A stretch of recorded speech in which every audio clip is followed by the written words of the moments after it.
Gordon Goes Foreign.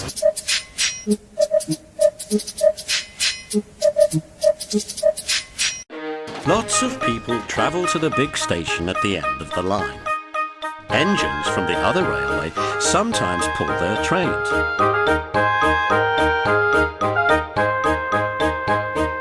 These engines stay the night and go home next day. Gordon was talking one day to one of these.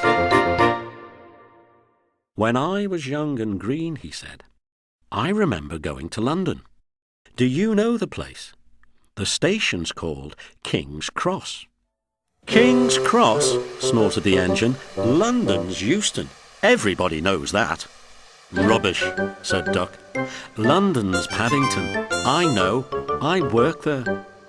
They argued till they went to sleep. They argued when they woke up. They were still arguing when the other engine went away. "Stupid thing," said Gordon crossly. "I've no patience." "Stupid yourself," said Duck. "London's Paddington. Paddington. Do you hear?" "Stop arguing," James broke in. "You make me tired.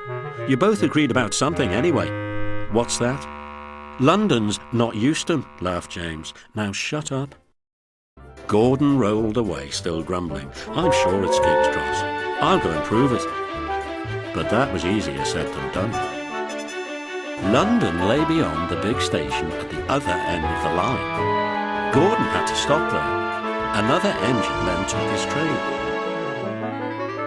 If I didn't stop, he thought, I could go to London. One day he ran right through the station. Another time he tried to stop before the fireman could uncouple the coaches.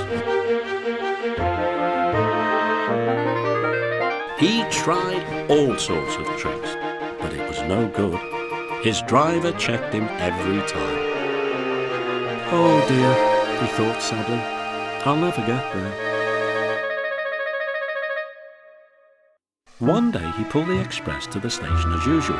His fireman uncoupled the coaches and he ran onto his siding to wait till it was time to go home.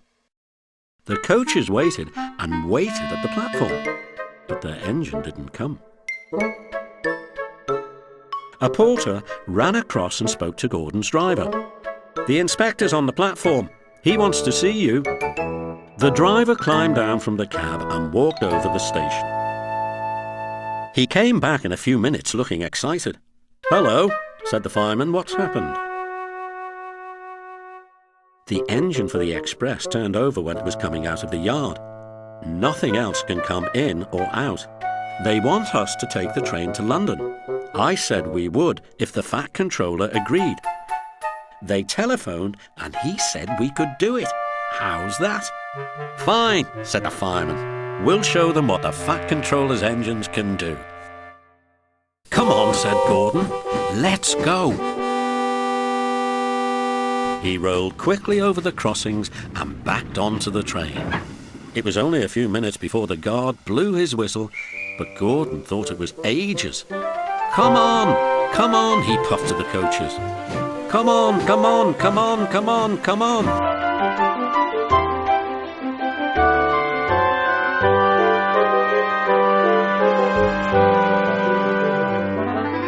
"We're going to town, we're going to town," sang the coaches slowly at first, then faster and faster. Gordon found that London was a long way away. "Never mind," he said. "I like a good long run to stretch my wheels." But all the same, he was glad when London came in sight. The fat controller came into his office next morning. He looked at the letters on his desk. One had a London postmark. "I wonder how Gordon's getting on," he said. The station master knocked and came in. He looked excited. "Excuse me, sir, have you seen the news?" "Not yet. Why?" "Just look at this, sir." The fat controller took the newspaper. "Good gracious me," he said. "There's Gordon. Headlines too. Famous engine at London station. Please call to control crowds." The fat controller read on, absorbed. Gordon returned next day. The Fat Controller spoke to his driver and fireman. "I see you had a good welcome in London." "We certainly did, sir. We signed autographs till our arms ached, and Gordon had his photograph taken from so many directions at once that he didn't know which way to look." "Good," smiled the Fat Controller. "I expect he enjoyed himself, didn't you, Gordon?" "No, sir, I didn't." "Why ever not?" "London's all wrong," answered Gordon sadly. "They've changed it. It isn't King's Cross anymore. It's St. Pancras."